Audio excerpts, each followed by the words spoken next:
Blowing Cruise. Yo, you got that robot on? You got that robot turned on? Is that robot on? Yeah, we got the Podbot. He's not turned on. Okay, he's over there, though. He's plugged in. Welcome to the Movie Epidemic Podcast. I'm your host, Buck Hollywood LeDuc. And I am your other host, Chadley J. Fox, a.k.a. the hottest film critic in all of Calgary, Alberta, which I've met them all. And even if it's not true, it's close. Probably close. I got a pitch for you.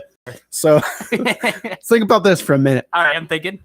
Leatherface, John Lennon, Freddie, Paul McCartney. What?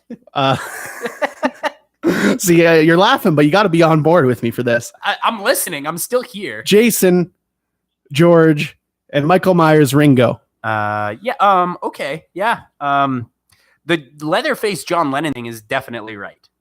That is okay. That one's definitely right. Yeah, that one's right. That's the one that I worked the hardest on for sure. Those ones just like kind of fall into place. They're just sort of placeholders. Well, because it sounds. I think Freddie is definitely Paul because he's always making little jokes and he loves rap music and stuff, right? Do you ever hear that interview where they were like, how did you guys enjoy your time back in London? And Paul was like, oh, I went under a bus. Yeah, I got hit by a double-decker bus. Yes, I have. And like Ringo was like, no, you didn't. Fucking classic. Those Beatles were classic pranksters. Yeah, they were classic pranksters. They were a real classic, man. Yeah, absolutely. Hey, Podbot. Can you tell us? Get on the mic, Podbot. Stop walking. Yeah, his walking has become today really on impressive. The show. We are talking about Psycho, Alfred Hitchcock's classic. We are talking about the first Purge, Gareth Evans Apostle, Netflix original, Creepshow Part 2, and The Dark Towers. Those are some good Stephen King picks. So I'm excited to talk about those. Good. I don't know. Good. Oh, those are the words I would use. Good. Yeah. No, probably not the words I would use either. But those are the films we're talking about. Want to start with the first Purge? Sure. So I watched First Purge is getting the Star Wars spot, hey? Yeah, absolutely. I think it's like the biggest one we talked about this week. Probably the one that's probably Psycho. Okay. Right. I forgot we talked about Psycho. We'll talk about that later, though. The first Purge. All right. So the first Purge is the fourth. Would you say it's the fourth, right? It's the fourth, yeah. No, here's the thing, is that I have never seen the first two. And first two, you saw the one that Grillo was wasted in, though, right? Yeah. Because in number 2, that's the real Papa Grillo one, Papa Daddy Grillo. Yeah. Frank Grillo. And then the first one is just a nothing. Like, you don't have to watch it all. It's a bottle episode, essentially. Okay. Yeah. That sounds right. I feel like I've heard that before. Yeah. So this one, they like. The thing about the Purge here, like, look, I love Jason Blum. I love what he's doing over there. I love what he's doing. Love what they're doing over there at Blumhouse. You see the Blumhouse production company logo come up, but it's not the scary one. It's just the regular one. Or was it the scary one? It was the scary one. It was the rocking chair. Yeah. It was the rocking chair. I'm pretty sure. Right, because this is kind of horror. Not really. I don't really consider these horror. It's listed as horror, but I don't think it is. They're like there's more social commentary thrillers than anything. Yeah. It's almost weird because like it almost doesn't fall into a genre at all. And especially because he uses a different director every time and they make their own movie, right? So yeah. This is supposed to be the first Purge, and they really lean on like the socioeconomics, social commentary, even more so than the other ones. And those ones all had social commentary, but this one very specifically. This one bites it hard, dude. It bites into that social commentary, that thick social commentary hard. Which I think is fine. I guess, but if you're not Spike Lee, you're not going to do it well. It's okay. I have not a big problem with it. There's some issues with this movie, especially with the social commentary. Before we get into that, though, one thing that I really like that this one does far better than any of the other Purge movies do is that they actually give the characters motivation in this one. And in the other ones, there isn't any really motivation. But I think the fact that there's no motivation is kind of the point of the Purge. Okay, but like it kind of makes sense. I'm not even talking about the people purging. I'm more talking about like the bad guys and stuff. Okay, but this one does it for both. Now again, I haven't seen those first two, and I was pretty drunk when I saw the third one. So you're telling me that the reasoning for the Purge made even less sense before? Yeah, kind of. Okay, because it makes very little sense. It makes a little bit of sense in this movie. All it is that they think that people should purge, and that will. Yeah, but like, what is that? Like, because they say that early in the movie, they're just like, we just think people should be purging, and I'm like, Why? Why do you think that? That's an economical disaster for no reason. And then later in the movie, it is explained that like they're like, oh yeah, it's to help deal with overpopulation and like the crippling economy and all this shit. But I don't know. Like it just doesn't make sense to me because because they announced that the purge is happening, and then all these people are signing up for it, but they never explained to the people what it's all about. Yeah. They're just like, how would you like to live in lawless country for a night? And they're like, who boy would I ever Purge like to party, baby. Yeah, oh boy would I ever like to wear these silly contact lenses. Yeah, I don't get that even a little bit. The contact lens stuff, what was that about? But here, the concept of the purge is like such a great concept, but man, it has to be worked way harder than it is. They sure haven't nailed it yet. Yeah, they haven't. It's something they just can't stick the landing on. And I think the big problem for me is the fact that there's so many gaping holes in the purge's existence as a whole. Like, for instance, like, okay, you have those contact lenses, you're filming everything, but if you see like from the eyes of a drug dealer and you see that he has a stash of cocaine, what is stopping the police from going in the next day and seizing all of that because they now have evidence that it exists? Purge, baby. Yeah. But the police know it's there. Kind of. Yeah. Was that ever? It seemed like they weren't a government, like they're government sanctioned, but it seemed like they were run by a non-government body. FCCA, baby. But Right. like also, it was also just the government. Okay. They made that very clear that it was also just the government. But it doesn't seem like it. Yeah, they're like not government, but also government. Definitely the government. But yeah, I know what you mean. It doesn't seem like it. And they throw a lot of these people at you. And there's like a few different organizations that they're trying to tell you. There's like the FCCA, but then there's also that blonde lady who's like a scientist or something. Yeah, I don't follow this. Who works for something else. I don't know. This movie is muddled. And like it's unfortunate because like even like in the first half of the movie, like the people who are collecting the data are like, oh, it's weird that not more people are purging and I wish this was more exciting. And I'm like, same. Yeah, that is the big problem with it, is that the fact that this doesn't follow a group of people that want to be purging. Yeah, it's a group of people who are just trying to survive the night. Which is fine. Like, sure. That's what the other ones are too, but they know what the purge is, and that's the difference. Yeah, and this one, everybody's just like, what the fuck? It does have that, you know, when we were watching Slice and we're like, who's that drug dealer guy? He's good. He should be in more stuff. Congrats. He plays Derek in this movie, and he's fucking a drug dealer again. Yeah. But he's good as shit again. Yeah, he is good as shit. But you know what one of my biggest problems of this movie is that they establish this cast of characters, and then they establish like this comic book villain for some reason. Oh, yeah, the skeleton man? Yeah, the skeleton man.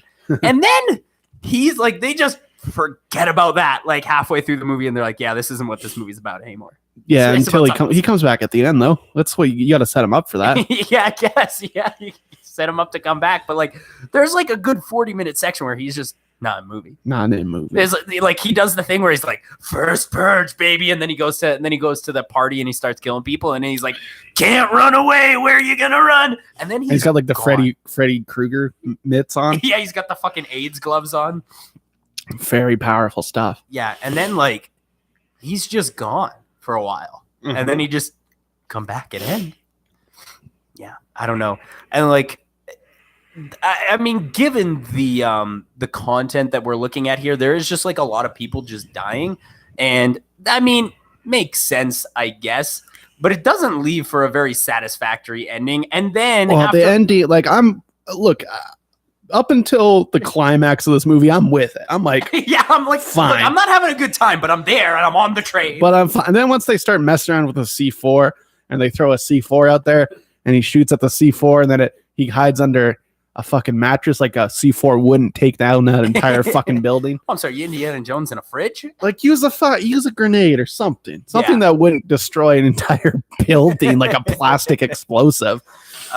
Yeah, and then like the bigger problem is that like all these people have died. It's like a horrific night. So much bad has happened, and then everyone's like, to Dimitri, the savior of our town. And everyone's clapping, and it's like, half down dead though. Half down dead. Half down dead. What are you talking about? Poor Strong Island. Poor Strong. Yeah.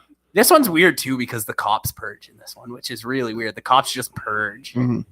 Pretty crazy. A lot of purging. There's a couple of good kills, but it's mostly like you can tell this one's low budget. Yeah, it's 97 minutes, so it doesn't fuck with your time too badly. Which I do appreciate. However, I do think there's like way more dry sections than like this high octane concept ought to have. Okay, but none of them have none of them are action. Really, but it's such a high octane concept. There really shouldn't be those dry points. But all of them have it, so it's like it's not surprising to me. Yeah, fair enough. I would say this is probably, besides the first one, this is definitely the driest one. But I think it does a lot of things better. Like I think the character building actually happens in this movie. That happens in no of the other Purge. And again, I like the contrast that we have right now because I haven't seen the other ones and you have. I figured this would be a good starting point though, since it's like a prequel. I guess it's sort of a good starting point. You'll have fun with those Big Daddy Grillo ones though. There's like this one scene where they're like talking about the Purge, and this one guy looks like almost basically right into the camera and is like, "America needs this," and I'm sitting there and I'm like, why? My favorite part about the Purge Part 3, whatever that one for election day, that one is good because Frank Grillo wears the exact designer jacket I would wear in a Purge. Frank Grillo's in that? Yeah, I've been talking about Big Daddy Grillo for 45 minutes, dude. See, I keep thinking you're saying gorillas. You're like, oh, you're gonna like the one with gorillas in them, and I'm like, there's gorillas. Big Daddy Grillo. Oh, I do love Grillo. There's also like another weird thing that I just wrote down, and I just thought it was so weird. There's like a part where they call Dimitri on his cell phone, and he's like the big drug dealer, and he answers his cell phone, and he's like, "Yeah, hello," and he's like standing on a rooftop for some reason. Yeah, why was he on a rooftop? He was on a rooftop for some reason, and somebody was like, "Hey man, we're all doing good over here. You want us to send some ladies over for you?" And he's like, "Nah, that ain't me. That ain't my life." He hangs up, and then the next scene, 2 girls show up and just start fucking him, and I'm like, wait, he said he didn't want this, but he's doing it. No sense. Oh man. And then there's like all this like gang war stuff in this movie that just sort of again fizzles out because like the cops show up. Like there's all these plot lines set up, and then the cops show up and none of it matters. It's like The Raid or like any of those movies, but like bad. Yeah, but absolutely bad. There's like a part where like somebody tries to kill him and he's like, "Who sent you?" And they're like, "Capital A," and it's like, "Who?" I'm sorry. I'm gonna have to ask you to who the fuck is Capital A? Yeah, player. Yeah, this movie, I didn't like it that much. I thought it would be a lot more fun than it was, just given the high concept. No, but they're not fun though. Well, 3 is fun. Well, but the reason 3 is fun is because it's insane. Yeah, but here's the thing, and that's what I wanted. I wanted something really, really insane. But they're not concerned about that. They're more concerned about explaining that the Purge is happening, and it's an allegory for class warfare. Yeah. Okay. look, I get it. Okay. Now this movie, the way I describe this movie is it's not necessarily that bad. I don't think it's bad either. It's just fucking pretty dry. It's just dry and really stupid. Get that bad boy at 2 on the Chadsky scale. That's exactly where I got it. 2 on the Chadsky scale. That's a lineup. That's a lineup right there. Ooh, creepy. A little nasty. All right. So this week, Buckley Duke and I got a really cool opportunity. We got to check out what was it, like the 60th anniversary of Psycho? Maybe something like that. I don't know if it was actually. I don't even know if it was an anniversary. I don't think it was an anniversary screening. Halloween was the anniversary screening. Oh, yeah, we'll talk about that at a later date. Yeah, we'll talk about that next week. But yeah, we got to go and see Psycho in the theaters this week. And yeah, not even the first time I've seen it in theaters this year. Yeah. And here's the thing about Psycho. It's so good. It's fucking amazing. I don't know if you can really count as you seen it since you were asleep for 55 minutes of the film. Yeah, but I was asleep for the 55 minutes of the film that are like, it's like the girl cheating on her husband or no, they weren't cheating. They're not cheating on each other. They're not cheating. But I do like that it's kind of like set up like they're cheating. Yeah, it does. It feels like an apartment situation or something like that, but it's not because they're both single. Yeah. And it's like they go to like them having sex, and it's like, is this supposed to be wrong? But it's because it's Psycho, or because when Hitchcock. it was when it was filmed and it's Hitchcock. It's a little nasty. Yeah, they're bad people just for fucking. To be honest. Yeah, to be honest. And then, of course, what happens in the movie? I don't want to really go through the plot because anybody who's seen this movie, but of course, she takes this money she steals all this money from her employer. And you forget how long that section is, too. That shit's like it is really 40 minutes. I think it might be too long, to be honest. No way. Don't you dare pick apart this movie, this perfect gem of a movie. I do, but here's the thing. It is entertaining while it's happening, but it does end up eventually being the center point of the movie, but it's not like the backstory. It's not the point. The backstory is not that important. In fact, one of my favorite parts about this is that because like Norman Bates doesn't know about the money or care about the money, and he just fucking puts it in the swamp. He puts it in the swamp, and then like they think about all they want to know this entire time is like, where is the money? And then the detective at the end, or it was a psychiatrist at the end during his monologue, which is one of my favorite monologues ever. Really good. He's like, it's down at the bottom of the swamp. You're like, oh, but yeah, this movie is like, it's silly by today's standards, but it's also extremely charming, and a lot of that has to do with Anthony Perkins being extremely charming. Well, and he's extremely good at acting. Yeah. And like, he's perfect as this character. You know, like, look, I've seen Freddie Highmore play this character. I've seen Vince Vaughn play this character. Look, they're all right. They're fine. They're fine. Perfectly fine. If Anthony Perkins didn't exist. Yeah, if Anthony Perkins didn't exist, Freddie Highmore might have got like that, like, yeah, because Freddie Highmore's got that like jovial nature to him, but he was never very charming. I felt like he was supposed to be, but I don't think he had the capability to be charming. Yeah. I think he's not there yet. Look, he's a TV actor. Yeah. He's a TV actor. He tried to be a film actor. He's a TV actor, and he's never gonna stop being these like autistic teens. Like, and he's fine at that. And like, I like Bates Motel a lot. Don't get me wrong. I think it's a fantastic show. Yeah, I like it. But, I haven't finished it. But it wasn't because of until season 5 and Freddie Highmore. Like, you can tell that he's getting better. Like, he's getting fucky. Like, he really tried. I've heard he fucks a bunch of dudes in season 5. Yeah, he does fuck a bunch of dudes because Vera Farmiga's character, mother, enters him, takes over the body, and like. And he goes into his blackout mode, and he goes to the bar and just fucks a bunch of dudes. Perfect.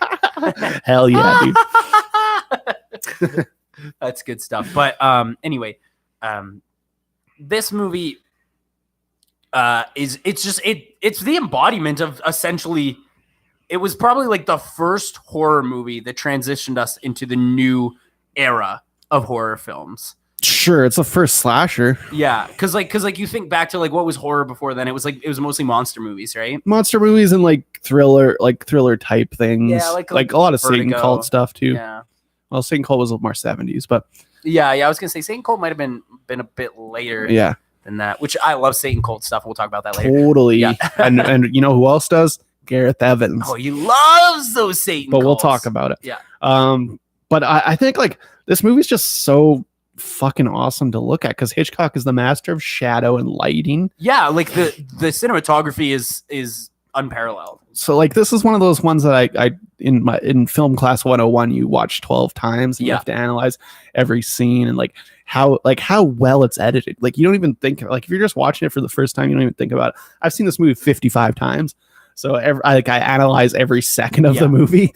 And it's just like from front to back, it's perfectly shot. It's perfectly edited. We like when she's walking up the hill and it shows the different aspect ratio of pointing to her and then the door and her, and it gets closer every time. Yeah. And like if you don't like when you're just watching it the first time, you don't even notice it. But once you start to analyze it, you're like, every shot of this movie's fucking interesting. Yeah. Oh, I completely agree. Like even some of the like the stuff early on in the movie when she's sort of like even like in like the apartment or in the there's the dude with the cowboy hat who's trying to fuck her. I love that guy. Yeah, he's like how would you love to fuck a rich man? That guy's awesome. I love that. That's like this movie is so shockingly funny. People were laughing a lot.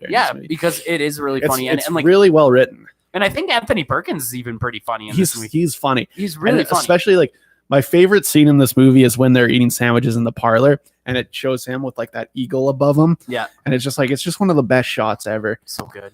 I fucking love this movie, man. It's so beautiful. It's so good. One of my favorite parts of this entire movie is when he's being interrogated for the first time by the guy. Arbogast? Yeah, by Arbogast. And he's like sort of goat moving in circles. Yeah. Like he's sort of moving in circles. And he's like, oh yeah, no, I do remember that.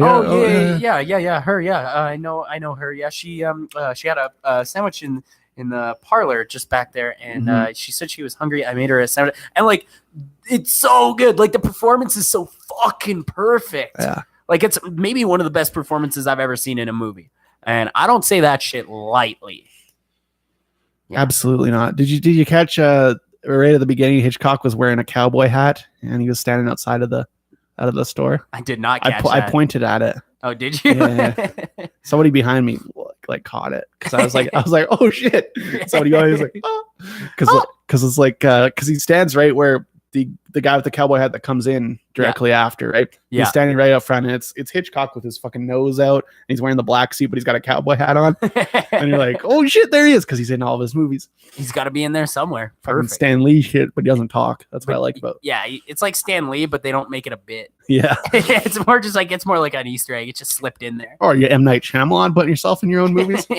Hey, M. Night Shyamalan, are you going to give yourself fucking fourth build every time? Oh, you're going to fourth bill yourself, you motherfucker?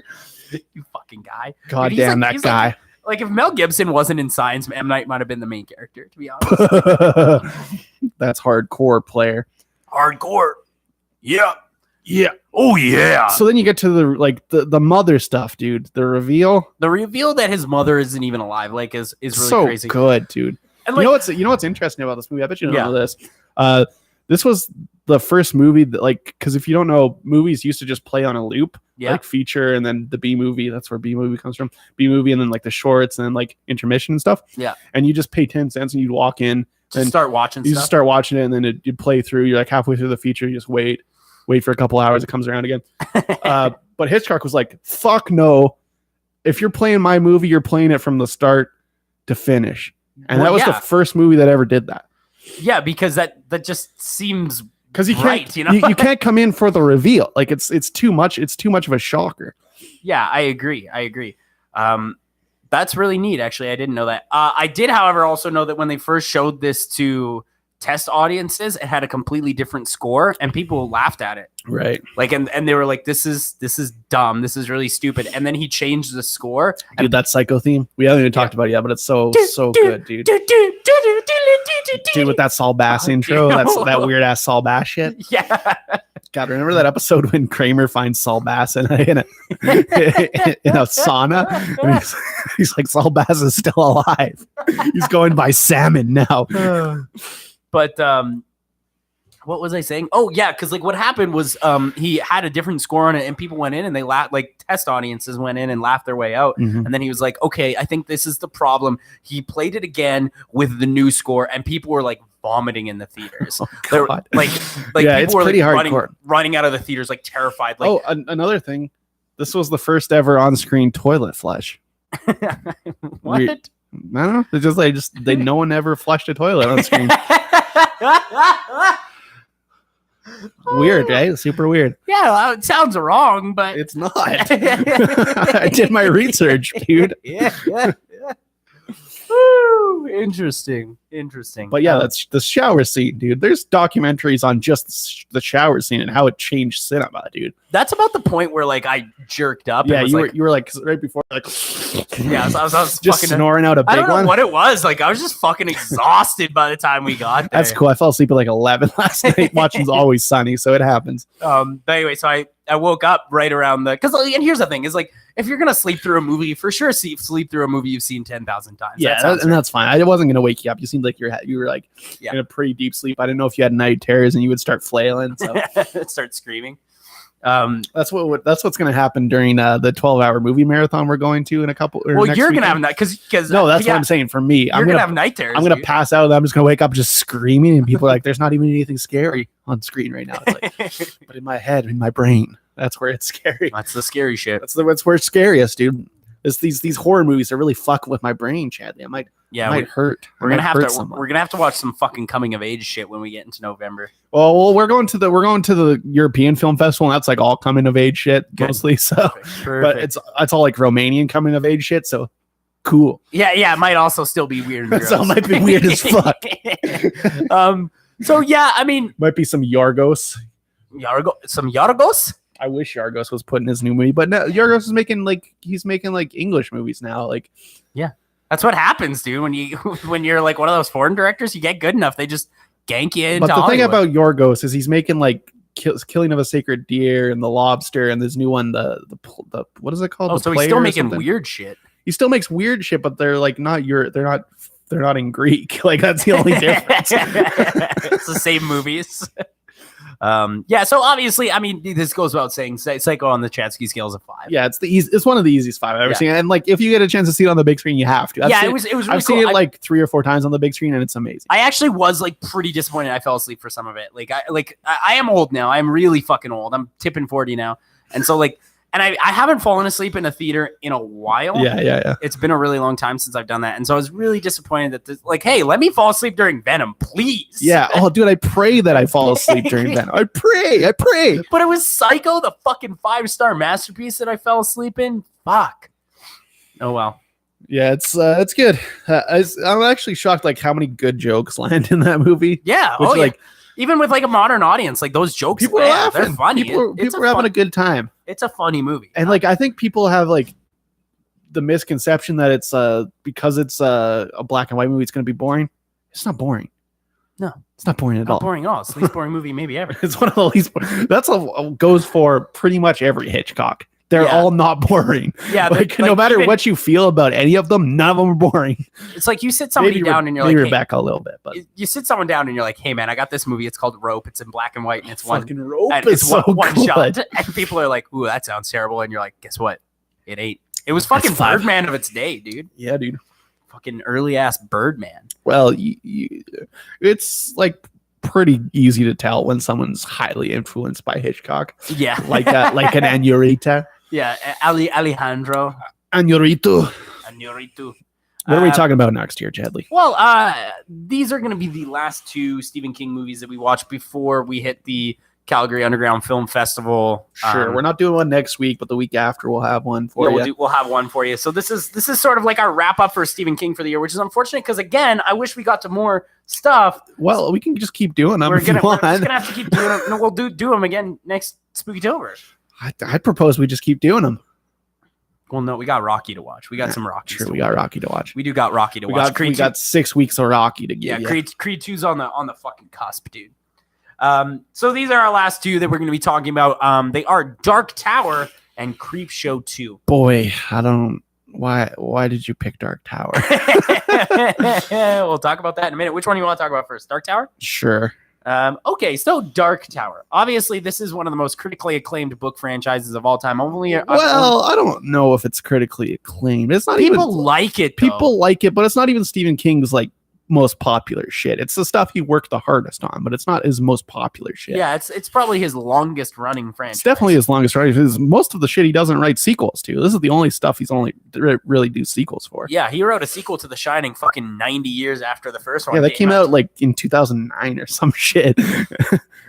And even that, it was like surprising that he made it. Yeah. And so Dark Tower is sort of like this, I guess the universe he's working on right now, the Mr. Mercedes universe, that's been like 4 or 5 books in a row. So yeah, maybe he's got. Isn't he doing that with like Eric King or whatever, the Owen King or whatever? Owen King. He did Sleeping Beauties with. That was. I don't think that one was connected, but The Outsider's connected to Mr. Mercedes. Oh, cool, unfortunately, cool. Because I don't like Mr. Mercedes very much. Hey, remember Joe King? Remember he made Horns? God, that movie's dude. Joe King is fucking good at writing books. He's fucking.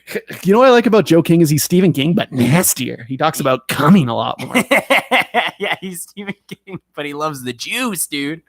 So Dark Tower is a movie. It's starring, of course, 2 of the best actors in Hollywood right now. Absolutely, some of our boys. Idris Elba and Matthew McConaughey. All right. Both of which are great in this movie. They're good. They're like, certainly good, but boy, the material, dude. The material they had to work with is rough. Like, and here's the thing: is that I've only ever read the first Dark Tower book, and people always say they're so good, and I'm like, if this is the product that we're getting from this 8 books, we can't crank 90 good minutes out of this if it's that good. To be fair, this movie only used about 5 chapters of the first book and then did its own thing. Yeah, then it did its own thing, and that because like all really of the bad stuff where they go to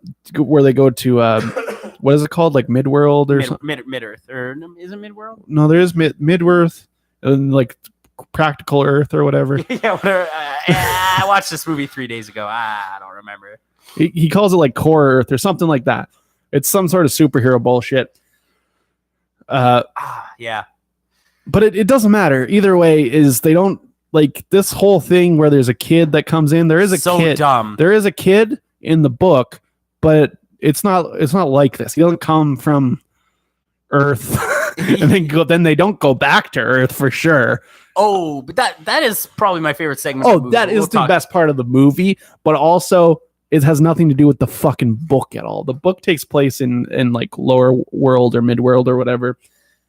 And it's just like, it's like a weird book that Stephen Cocaine wrote. That's what I call him when he's on cocaine. Stephen Cocaine. I call him Stephen Cocaine. Stephen Cocaine. Yeah. This movie is weird because like immediately they establish this kid, and for some reason, never explained by the way, for some reason he's like got some crazy psychic powers that nobody else in the universe has, and they never explain why that is. They're just like, he's the most powerful kid in the world. So, to explain kind of the Stephen King like why don't you explain the multiverse just so that I can explain this kind of high levelly. I haven't read many of these books, and I've read the Wikipedia one, so I kind of understand it. But there's Stephen King's version of a god is called Gan, and he comes from the dark energy of the world, and he's represented in the world as the Dark Tower. So the Dark Tower is like the god of Stephen King's world, and from that it opens up portals to like the multiverse. So there's like all the different universes, right? So there's like the regular Earth where Stephen King lives. Like he specifically mentions that he's alive in regular universe. Then there's like the other one that has like Derry and Castle Rock and all those places. Yeah. And then there's like those are like the two big ones.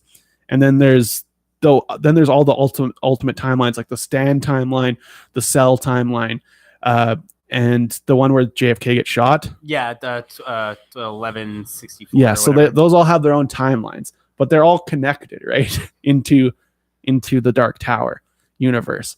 And the Dark Tower universe, they're like 15 books that all take place in like mid-world and stuff. Yeah. And like where the Dark Tower is. And then there's like the 6 keepers of the Dark Tower that Roland has to fight and stuff.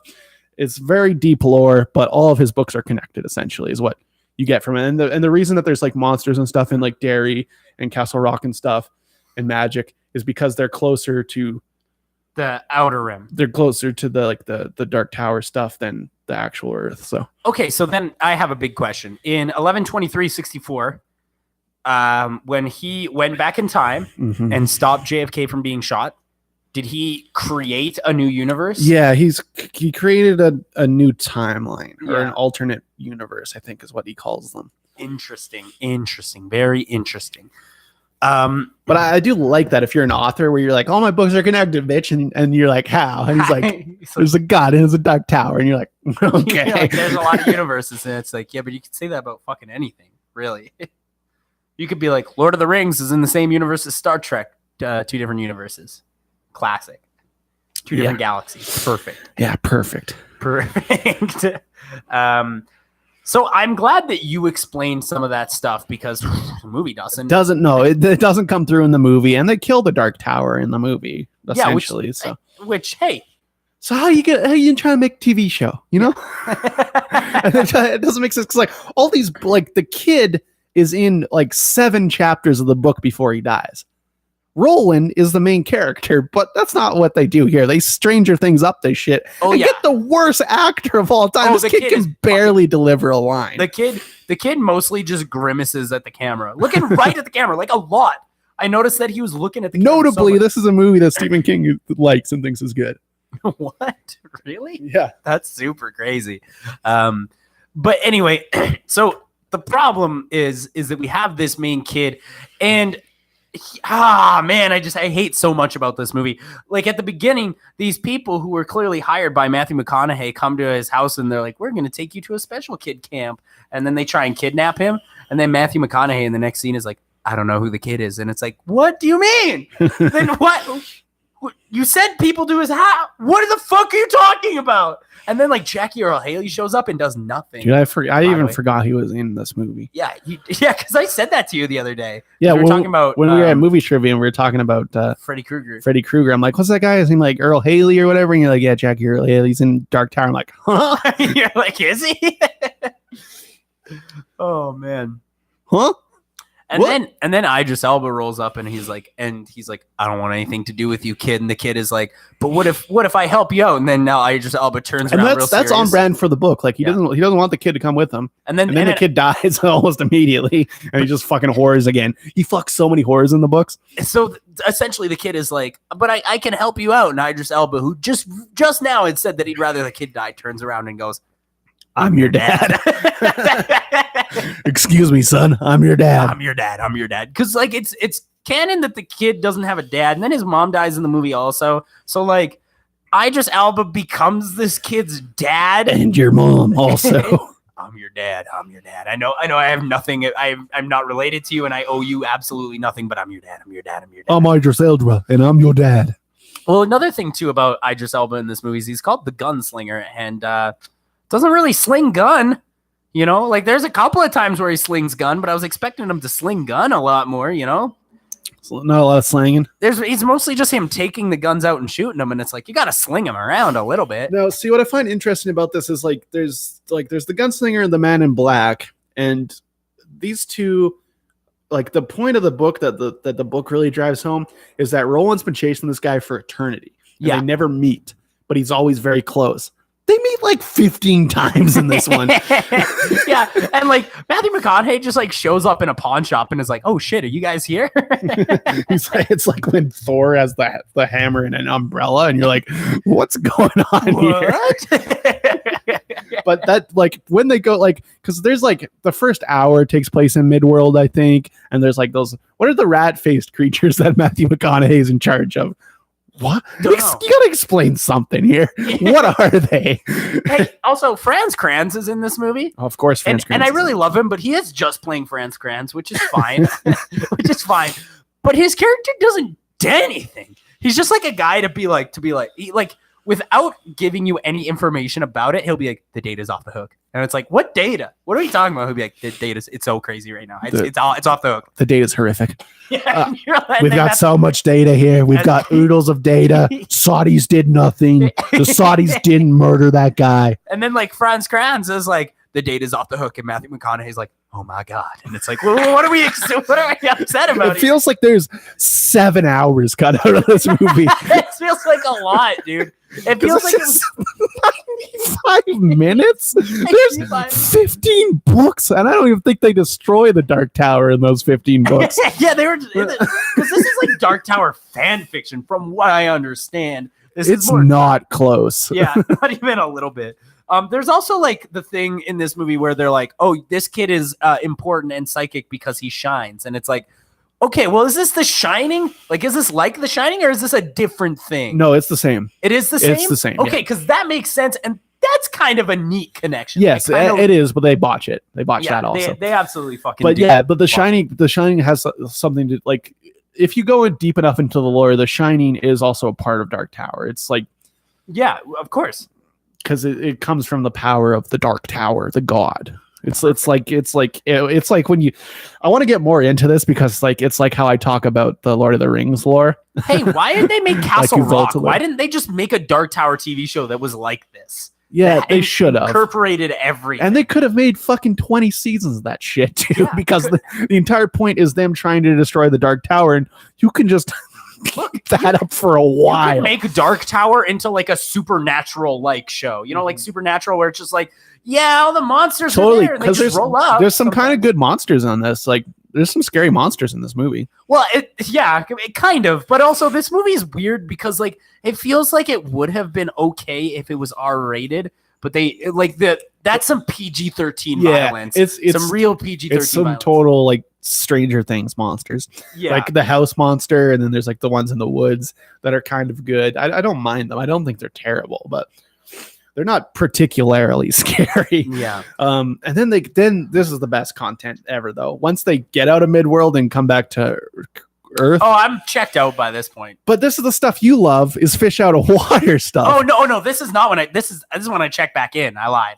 Yeah, because like Roland's getting checked out at the hospital, and at the hospital, right? It's a hospital, and he's like, "May your days be long. Thank you. Do not." and then they're like, "Where are you from?" And he's like, "I'm from Earth.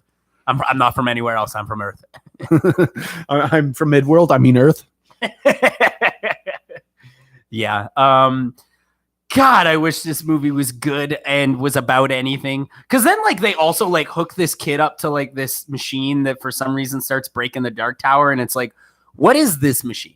What does this machine do? It's like it looks like it sucks his power out somehow, but like I need more than that. Keystone Earth. Yeah.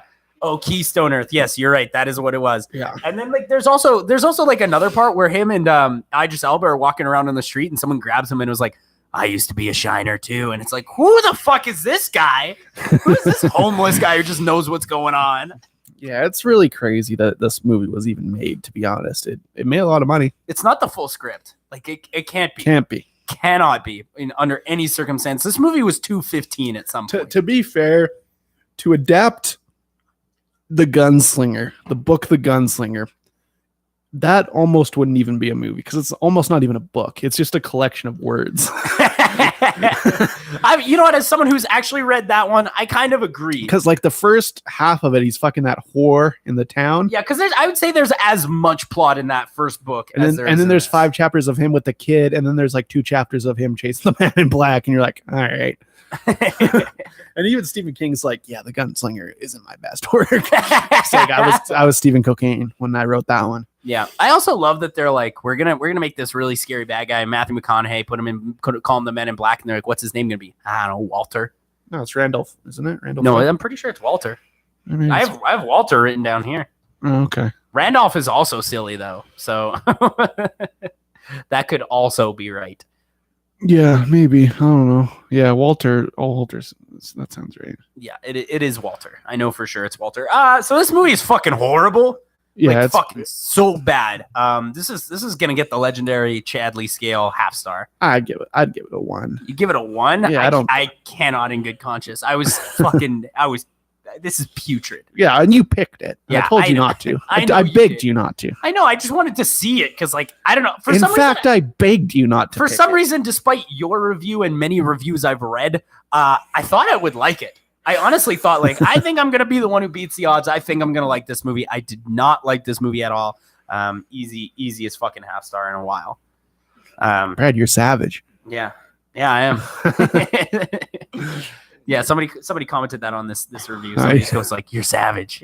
Yeah, but like, fair enough. Yeah, look, my review is very fair. Maybe I noticed that you were a coward and didn't post a review for Halloween. So, oh yeah, I haven't done that yet. I will. Don't worry. You're a big coward and you don't want to get roasted. Don't worry, I will.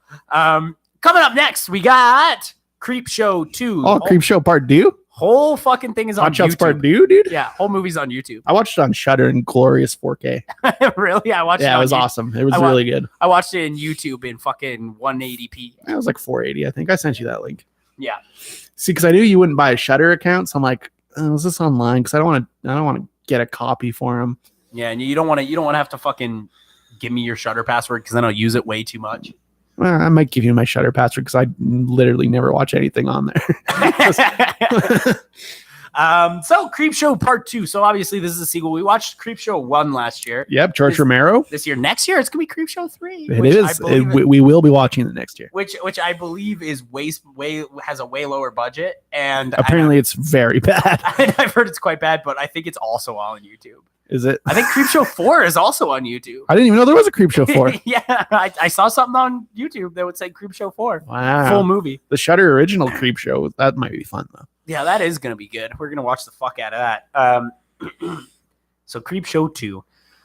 Okay, this one's okay. It's okay. I like it okay. I like it just fine, I think. None of them are great. Yeah, so they're all fine. The first movie had 5 skits. Did it though? It did. Yeah. Was it 4? No, it was definitely 5. So they were shorter. Yeah, because there was the Yeti one. There was the one with the creepy dad. Bugs. Happy Father's Day. Oh yeah, then the bugs. The bugs. There was the Leslie Nielsen one. Leslie Nielsen, and then Stephen King as a plant. No, the Stephen King of the Plant is the bugs one. No, the bugs one was the guy who locked himself in his apartment because of the cockroaches. Okay. Yeah, they were different. Oh yeah. So this one, it has 3. I think they would have benefited with being a little shorter, maybe, right? Yeah. I think they would have. I think they could have fit more in. Because, definitely, that third one could have been shorter. Oh, that third one could have been way shorter. I don't like that one at all. I like the first 2. Okay. I like the first one. Okay. The first one is good. The first one is good. So the first one is about this couple who they've been looking after this convenience store. They run a convenience store. They run a convenience store, and like the town that they're living in used to be thriving, but now it's dead and they don't make any sales. But they still keep it up. They still keep it up every day. They open up shop and they have like a statue of a Native American man outside that they Chief.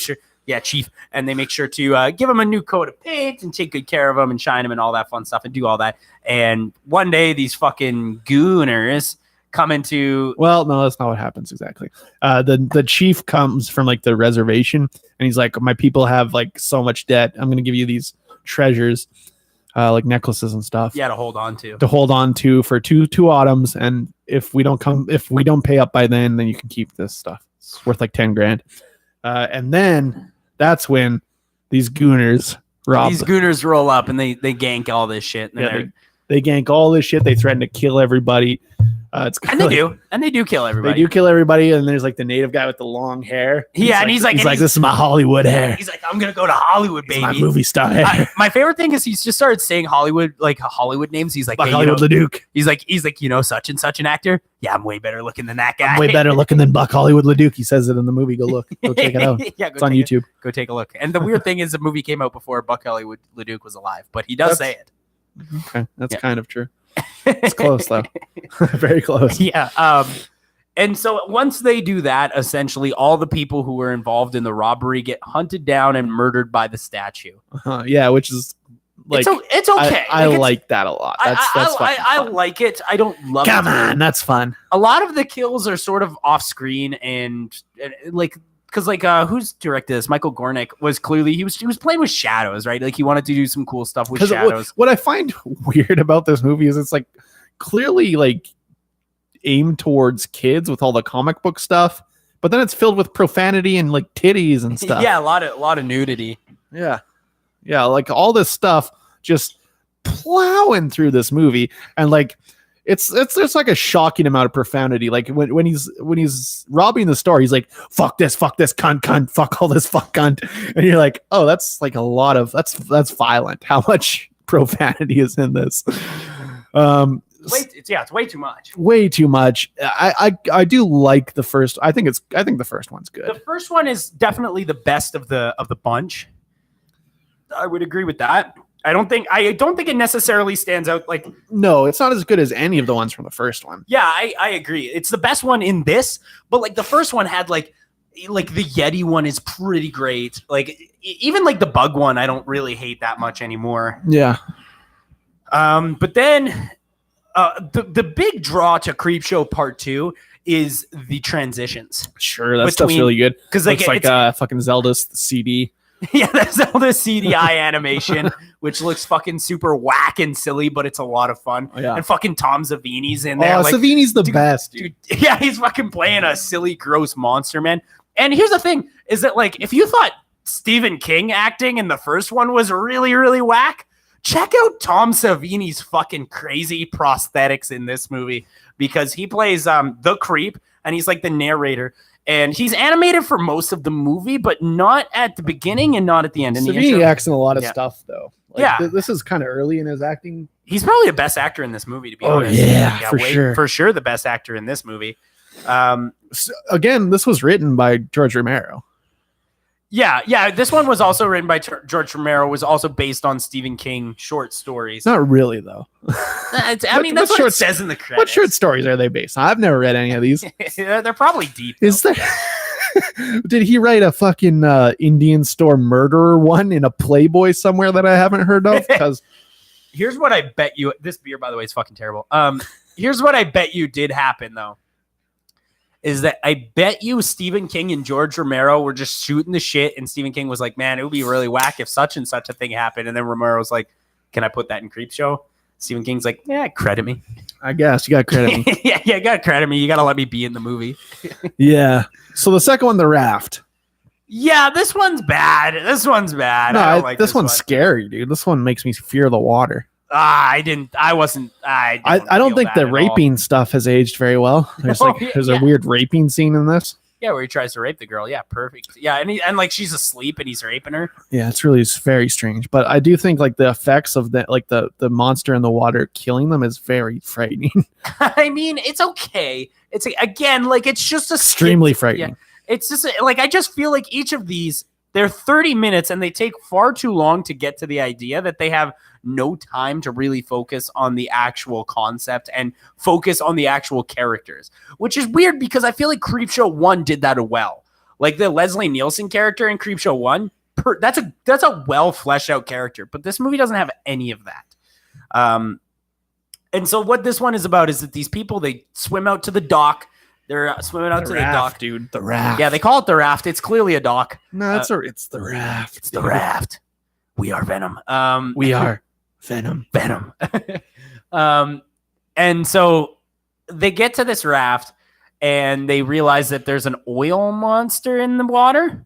Might be an oil slick. Have you ever seen an oil slick though, Jeff? Yeah. That's what I wrote down here is like somebody at one point was like, I don't believe in oil slicks. And I'm like, what? Excuse me? I beg your pardon.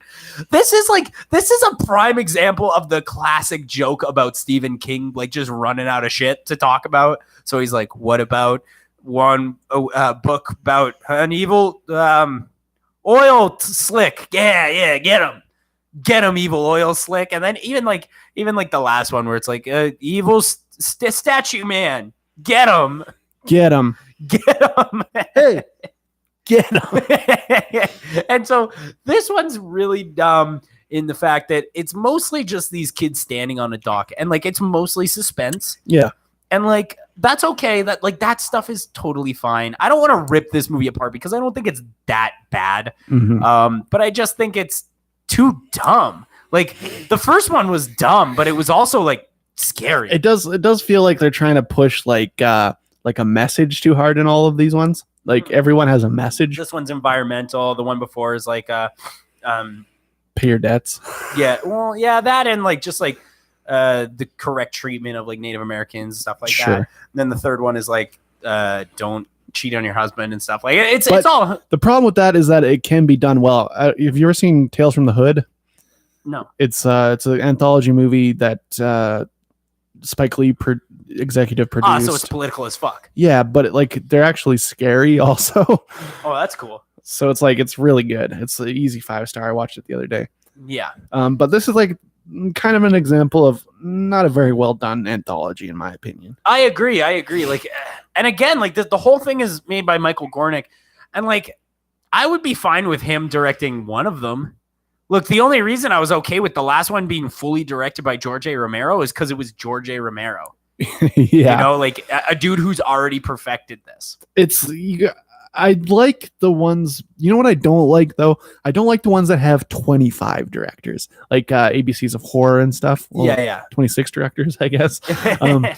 But the ones that have like three or four. Yeah, sure. Like Grindhouse. Yeah. That's fun. That's a lot of fun. You got Quentin Tarantino. You got Robert Rodriguez. Fun. There you go. I don't know if I count that one as an anthology. I don't know if I count those 5 commercials as a fucking anthology, but okay. Who directs those commercials? Isn't that like Eli Roth? Yeah, Eli Roth and a couple other people. I think Rodriguez was in there. Rodriguez directed Planet Terror. Yeah, and then Tarantino, the other one, Death Race or whatever. Death Proof, yeah. Death Proof, yeah, that's the one. It's not Jason Statham. No, I wish Tarantino. Yeah, I don't know. If you're gonna make a movie like this, like at least just make it 3 directors. Like let's see what these other people have, because like you can't give a full anthology movie to one director as they're like, let's see what you got. Why not? Because that seems silly to me. Tell me why not. Because if you're gonna take a bet on a brand new director and you have an anthology film, why would you give him the whole thing? See what he does with one first and then roll from there. Which maybe that's what they did. Maybe the first one with the Native American statue is the first one they did, and that's the best one, sure. But I just think that the rest of this movie it's not that good. And maybe Michael Gornick has animation experience. which would kind of make sense because those animation transitions are the best part. I don't know if he does. I think he was just like a friend of Romero's. Well, he worked on cinematography for Creepshow, I believe. He was the cinematographer for Dawn of the Dead, Day of the Dead, Night Riders, Martin, and Creepshow. So he's just Romero's buddy. Yeah, he's just a guy that Romero hung out with, and he's like, "Hey, make this movie," and he was like, because his only 5 credits on cinematography were Romero movies. And you know what? Here's the thing: I have a hard time believing that Romero didn't just do his own cinematography. And then his only directing credits are Stephen King shit, because he also did The Golden Years. So he's just friends with these 2 guys. So it makes this kind of makes sense. It's all coming together now. So yeah, I didn't much care for that one. I like that last shot though in this one where like he's like, "I fucking beat you," and then the oil like jumps out. Yeah, that was pretty cool. Him. Like that's one of my favorite things. And then it pans over to the no swimming sign. I like that. That's fun. Yeah, that's really good. Then you get the third one, and this one is the worst, dude. This one sucks. Yeah, this one's horrible. This one sucks. I could barely keep my peepers open, dude. However, I do think this one has the best visuals out of the 3. However, it is still also quite bad. What this one is about is this lady has just gotten done getting fucked by someone who's not her husband. And so she's driving home back to her husband after she's just fucked some guy in a hotel. And she just fuck him? Yeah, she fucks him. And then she fucking cranks her car into a hitchhiker and kills him. And then the rest of the skit or the rest of the short story is her like battling with her own sort of self-doubt and guilt and all this shit. Yeah, this one, boy. This one could have been so good. I kind of like the concept is good. Of the guy keeps showing up and like attacking her and stuff. Yeah, and like climbing her car and shit. That was fun. That's like when you were watching Halloween and Michael Myers jumps in the car at the beginning there. Yeah. That's fun. Yeah, and he's climbing. How can he drive? I don't know. He was doing pretty well last night. I don't know. Nobody knows how he can drive. Yeah, it's a fun plot hole they never close. But like the rest of the thing is like she's like driving home and she's like, "Don't even think about it. We're not even gonna worry about it." And then like her guilty conscience shows up and the zombie guy shows up and he's like, "Thanks for the ride, lady." And then like she kills him and she'll like run him over with her car and then she'll be like driving away and be like, "Whew, thank goodness I got away from that." And then he'll be like, "Thanks for the ride, lady." And then she's alive again. Yeah. And then she'll kill him again. Yeah. And then she's like, whew, got away from that one. "Thanks for the ride," and you're like, "For the love of God!" Like, "Oh God, is this gonna keep going?" It's like this one's like 45 minutes too. I think it gets to the point where she's like crushing his head against a tree because the first 2 feel like they're like 20 minutes. This one feels like it's like 75 minutes. I'm like, oh, for fuck's sake! It's like in that time travel movie we watched where when he just keeps time traveling. Oh, Mega Time Squad. Yeah, Mega Time Squad. Yeah, Mega Time Squad. But yeah, and then like it's just like the same shit over and over again. And then eventually she just gets home and then she's like, "I'm gonna die now." I'm your dad. And then like her husband shows up and is like, "Oh shit, she's dead in there." "Thanks for the ride. I'm your dad." He's like, but like the thing is he's like, "Oh shit, she's dead in there." And then like Tom Savini's like, "Guess she learned her lesson." And like, Tom Savini's throwing papers and shit. He's like, yeah, and you're like, "Oh, that's the end of it. Hey, that's how." You're not going to transition that anyway? God, I love Tom Savini so much. And then there's this really cool scene, and it's like the whole time the animated transitions have sort of had like a story going on with like these bullies stealing the comic books from this kid. Totally. And he buys the Venus flytraps. And then they come around the corner and they're like, "Hey, beat it, kid." And then the giant Venus flytraps come and they eat the fuck out of those kids. This is the best part of the whole fucking movie. It's the best part, and it's the last like 8 seconds. Yeah. Well, when you were watching this, you texted me that this movie was awesome. What was that about? Yeah, I was about 15 minutes in. I just really liked that old guy. Oh yeah. Just really, really into that old guy. I think his name was Ray. Maybe. Oh, Ray. Ray, we can't keep. And then it took an intense nosedive after that. Yeah, nosedive hard, dude, and it got kind of bad. So. This movie's 89 minutes. It's not the worst way. I don't think the rape stuff has aged too well. I'll probably give that. Yeah, there's some rape stuff in here, and I think it's not for this time. Not for this world anymore. I'll give that bad boy a 2. Yeah, that's definitely where I'm at too. This is a 2-star on the Chadsky scale for Creepshow Part 2. Here we go. Buckle your seatbelts, baby. Yeah, it's time for the main event, baby. Gareth Evans getting snagged by Netflix. And when you watch those Raid movies, you're like, oh, this is clearly a guy who knows what he's doing. Hire that fucking guy for whatever he wants to do. And now, when I was growing up, there was two things I liked more than anything: martial arts movies and Satan cult movies. And apparently, Gareth Evans also both likes those. And that's it. Because The Raid is fucking awesome. And Apostle is fucking awesome as shit. I really like Apostle. Yeah. I watched this afternoon, and I will say I don't think it's 100% perfect. No, I don't think so either. But I think it's very good. I think Netflix so really hit strong on this one. And here's the thing. You know what the strongest part about this movie is?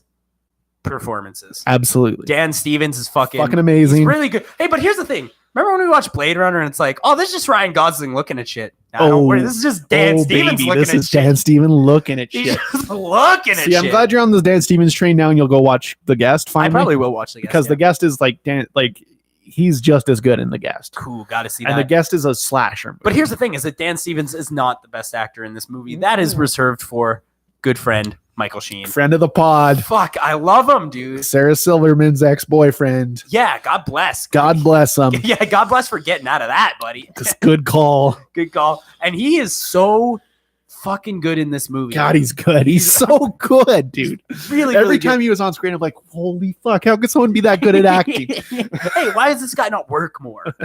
You should be in every movie. I seriously came away from when I was watching it, I was thinking this, but as I left, I was like, oh, there's no way that's right. Where I was like, dude, this dude might get nommed for this, but he won't. He absolutely will not. Oh, it's a weird Netflix movie. It's too weird. Netflix is making some real weird shit this Halloween, and we didn't even talk about any of it. I might make you watch another one that's apparently wild as shit. I'm into it. Whatever it is, I'm in, because I have never heard of this movie, and I'm so glad you brought it to my attention. Well, the only reason I knew about it was because Gareth Evans directed it, and I'm a big Gareth Evans fan. We like The Raid. The Raid and Raid 2 are fucking incredible movies, and this entire time I'm like, why isn't he working? Yeah. Put him on a Star Wars or something. No, you send him to Netflix and let him make whatever the fuck he wants. Yeah, send him to Netflix. Let him do this. The thing about this is it has the Netflix no rules treatment where he's like, I want to make this shit 2 hours and 20 minutes. No. 2 hours would have been fine, player. Because this is movie. The only problem I really have with it, besides some weird plotting stuff, is that it's 2 hours and it's so fucking long, dude. Here's the thing. I actually didn't have Professor Runtime over here didn't have a problem with that. It is fantastic. The 130 minutes really flew by for me, and I really I very rarely get this glued to a movie. Okay, and that's good. And I was at a point where I'm like, I can't look away from this for a second. It is spectacularly weird. It's very, very weird. It's got the Wicker Man feel, but it does its own thing too. Yeah, well, it's like Wicker Man if Wicker Man was not bad. Well, have you seen the original Wicker Man? Yeah, it's okay. It's pretty good. It's pretty good. It's not as good as this. Because this movie, at first it's oh, this is a weird religious cult. Yeah. That's what it is. But then you dig deeper into the movie and it's oh, there's also a weird fucking bumblebee head man, and it's dude, the taped head man. Yeah, well, what's the rubber band head man. Yeah, I wasn't super clear on what his role was. No, me either. Have no idea why he was there, but he was there, and I'm interested. Dude, that scene when he first meets the lady and he's in the water in that tunnel. Yeah, that scared the fuck out of me, dude. I had to turn it off for a bit. I was like, what the fuck? This movie's super scary at times. Yeah, it can be. I think the high concept is really the horror aspect of this movie. Yeah. Just because it's this guy running around this cult, and the cult knows that there's somebody. The cult leaders all know that there's a traitor in the group, and they're trying to figure out who it is.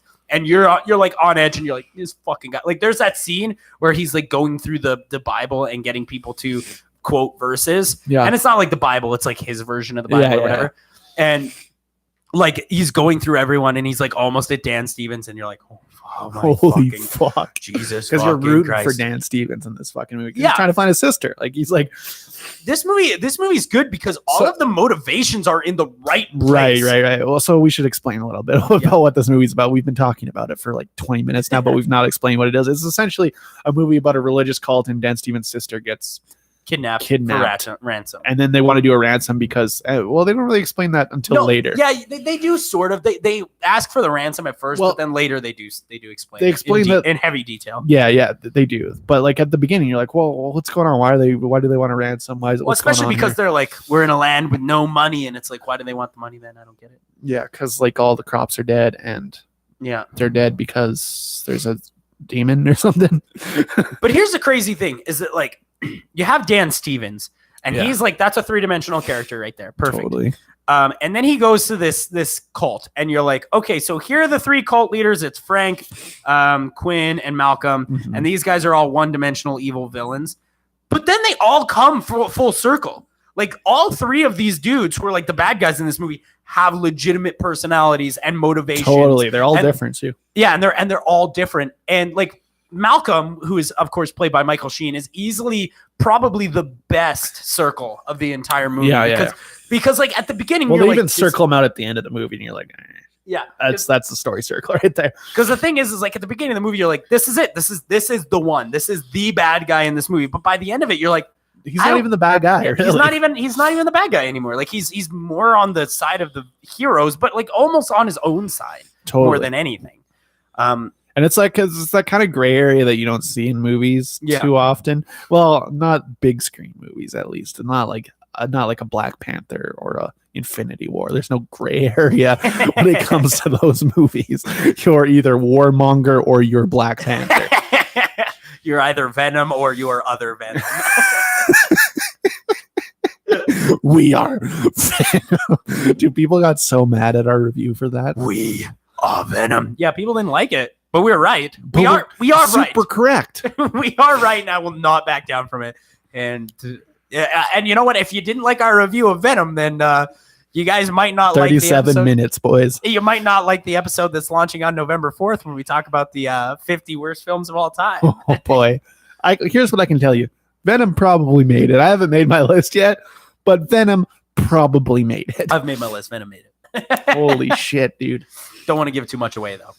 I'm going to pitch this right now. Can we do this every 50 episodes? The top 10 and bottom 10? Yes. Or bottom 50? Yeah. Because like I need to redo my top 50. Yeah, I agree. I need to do my top 50 again. I can't wait another 100 episodes. It's like 2 years, player. Yeah. So anyway, back over to Apostle.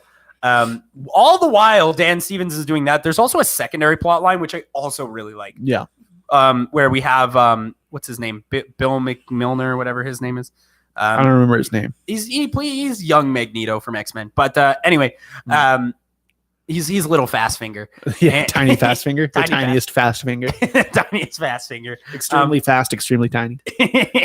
Too fast, two finger. Too fast, two fingers. So anyway, Fast 5, finger 7. Furious 7. There's this other secondary plot where like him and this girl who's also in this cult, right? But they're kids of people in the cult. Yeah, they fucked, and she's pregnant. She's gonna have a little baby. But like that's a sin. That's a sin. Super sin. So much a sin that he's gonna stab his daughter to death. Yeah, hardcore, dude. That's hardcore. That's probably the most intense, like. And then 20 minutes of the whole holy shit, that part is amazing when he like slices the dude's neck and then he like runs out, he's like, he killed her. He killed my daughter and then he sliced me. And then the kid was like, because you can see like the kid is a good actor, by the way. Yeah. Totally. Everybody in this movie is amazing actor. You can see like this look overcome his face and he's like, oh shit, because like there's nothing I can say. Yeah. There's nothing I can say to convince anybody otherwise. I should have killed him. Yeah. Should have killed him. And then like I don't want to give it away, but there's some pretty intense shit after that. That's when the movie gets off the rails. However, there's one thing I do not like about this movie. There's a generic, for some reason, no reason to be there, but just there to say shit, doctor lady. She's just that true. Doctor lady. She's just there to sort of say shit and like be on people's sides when you need to be. Uh-huh. And like then like at the end of the movie, he like busts in and he like him and her and the sister are like chained up and he's like, I'm gonna save you both. And it's like, but this is no different than you just saving your sister. This is not a different story. Fair enough. Yeah.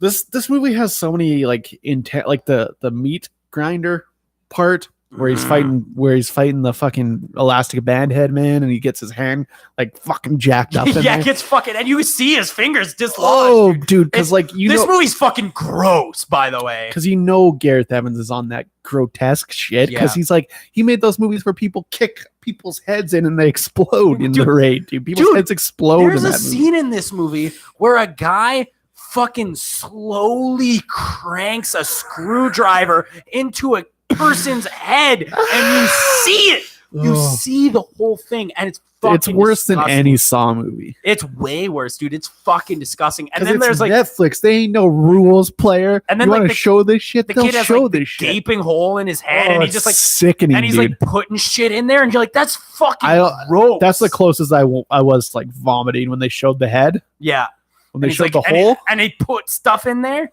Ugh, sick. Fucking nasty, dude. Yeah, I barely took notes on this movie because I just like was so interested in it. It's one of those movies that I'm going to watch again. Although I can't truly decide if I think that Dan Stevens looks like Hugh Laurie or if he looks like Freddie Highmore. True, he's could be either. He's some sort of weird hybrid of those two people.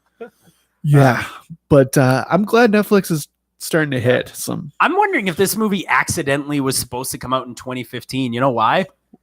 Because it's relentlessly miserable, dude. It's totally miserable. There is no part of this movie where you will feel any type of joy, and I love it. Yeah.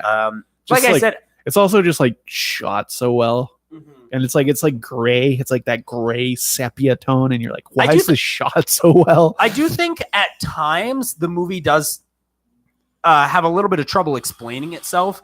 And then, like, it'll explain plot elements that happen, like, 20 minutes earlier or 20 minutes later. It's not particularly easy to follow, but it's also not, like... It's not impossible to follow, no. It's not like Annihilation, where there's a lot that you have to, like, because there's a scene at the beginning where Dan Stevens swaps his ticket with someone else, and I'm like, what? Why did he do that? And then they explain it, like, 30 minutes down the road, and it's like, makes sense why he did it, but I've spent the last 30 minutes just thinking about that.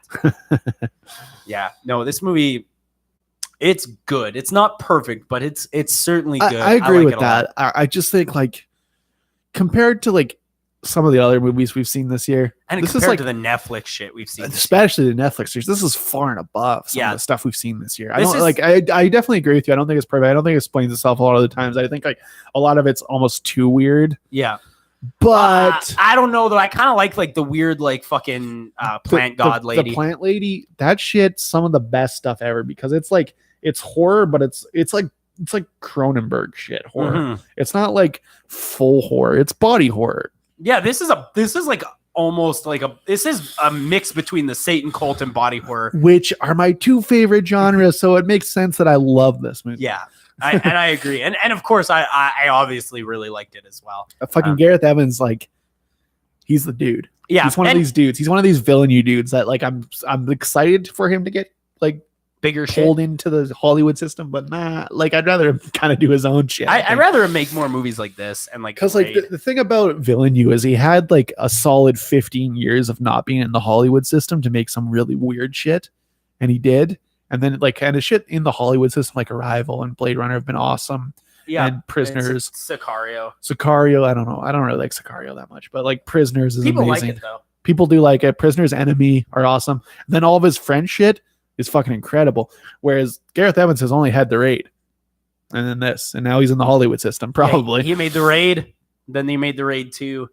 And then he made The Raid 3 subtitled Apostle. there could have been more kung fu in this, in my opinion, or Sabat or whatever. That is also another weird thing I wanted to mention about this movie. Particularly, sometimes the fight scene in this movie was just like two dudes on top of each other, just kind of doing nothing. But then there was also the ones where they were with weapons and shit. And you're like, oh, this is some Raid shit, motherfucker. This is where the good shit comes in. But like, because he's an amazing like choreographer for fighting. There's like the fight scene between Dan Stevens and the character Quinn, and they're really just like just like sitting there like on top of each other just grunting, and it's like y'all gotta do something.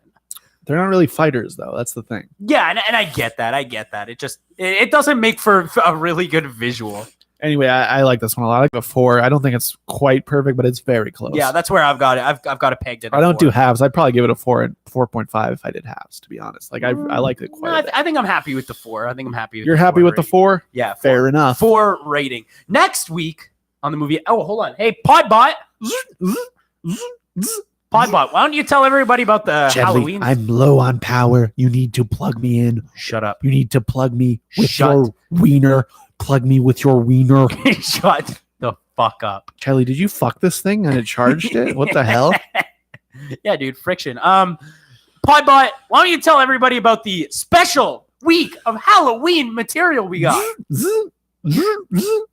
We have a special episode on the 12-hour marathon, which will drop on Halloween. But more importantly, we are dropping an episode on Sunday entitled Halloween, Halloween, Halloween. That's right. Halloween, Halloween, Halloween. So what that means is that we are watching John Carpenter's Halloween. Plug me in. We are then watching Daisy.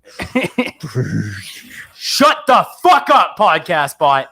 We're watching John Carpenter's Halloween, which we actually already watched. We saw it in theaters. We're watching Rob Zombie's Halloween. Seen that in theaters too. You're seeing it in theaters? Or you have seen it? No, well, we are going to see it. Okay. We're going to find a way to, so we're going to convince a theater to play it. Rob Zombie's Halloween. I've actually never seen it. And then I'm really excited about this one, but Jason Blum's Halloween. Yes. Yeah, that should be interesting. Yeah, brand spanking new. We're going to be seeing that on written Tuesday. by our boy, David Gordon Green, and David Gordon Green wrote the new Halloween? But more specifically, he wrote it with Danny McBride. What? Yeah. Okay, that's really weird. Yeah. What they made some movie together. What was it? This a Pineapple Express? They made a lot of stuff together. Yeah. I think they made like that show on HBO also. Oh, Eastbound and Down. Yeah. Yeah, that's right. Okay. I'm excited for this. I'm really excited for the new Halloween. I've heard good things, so I'm excited. Yeah, I've heard good things from Lights Camera Jackson, but for Lights Camera Jackson specifically. But no, yeah, that's next week. What is on the? Do you have the roster for the Calgary Underground Film Festival? Yeah, I can pull it up. It's Hellfest. Hellfest is. What do you think about that? Hellfest, I've never. It's brand new, so I'm glad. But you didn't want to see it though, and it's apparently a very generic slasher. So I don't think it's going to be that good. No, I don't think so either. But I think it's a good way to sort of just rev up the night and set the tone for like what's to come, because like because then next we've got Christine, which Christine is second, which is our Stephen King pick of the week. That will be our final Stephen King movie of this year. Yeah.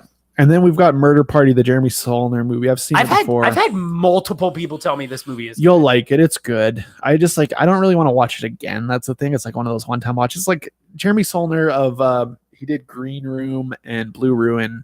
I like Green Room, yeah. Yeah, you'll like it then, because it's like similar to Green Room, but it's a murder party. And then we've got High Tension, the French movie.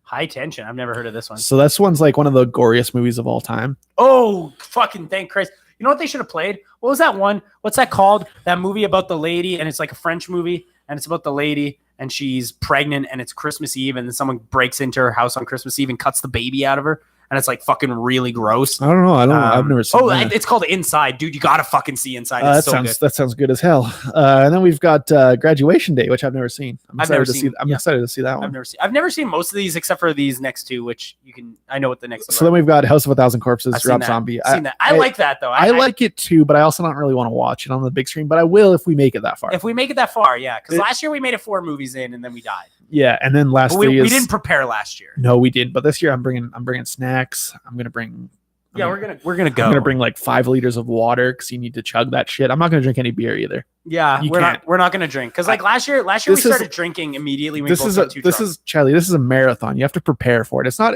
as intense as running an actual marathon, but it's close. Yeah. And then finally we've got Drag Me to Hell by Sam Raimi, and you historically don't like this movie. I hate this movie, but I might like it, so I need to see it. You're not. Here's the thing: you like Justin Long? I love Justin Long. No, you don't.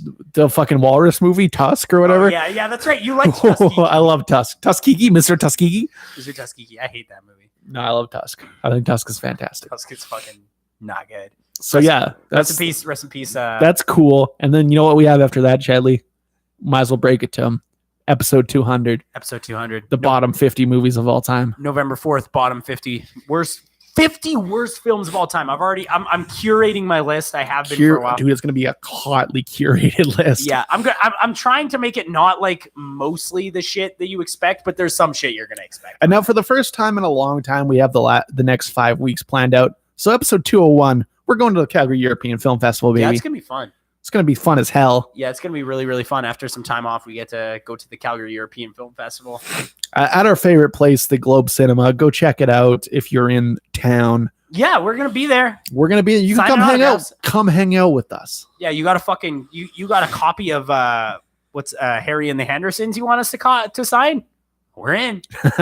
Dude, I'm in. You want me to sign your DVD copy of the fucking Four-Way Ernest? If you don't like us that much, but you like listening to us at work, come on down. We'll show you a good time. Yeah, absolutely. We are also going to be at the Calgary Underground Film Festival 12-hour movie marathon as well. So you can come to that as well. That's right. Totally come to that more because that's going to be fucking insane as shit. Yeah, that's going to be on the 26th of October. That's this Saturday, upcoming Saturday. That was 27th. Did I say 26th? Yeah. I meant 27th. That's going to be on the 27th of October. That's this coming Saturday. We're going to be there. And totally. We're a local pod.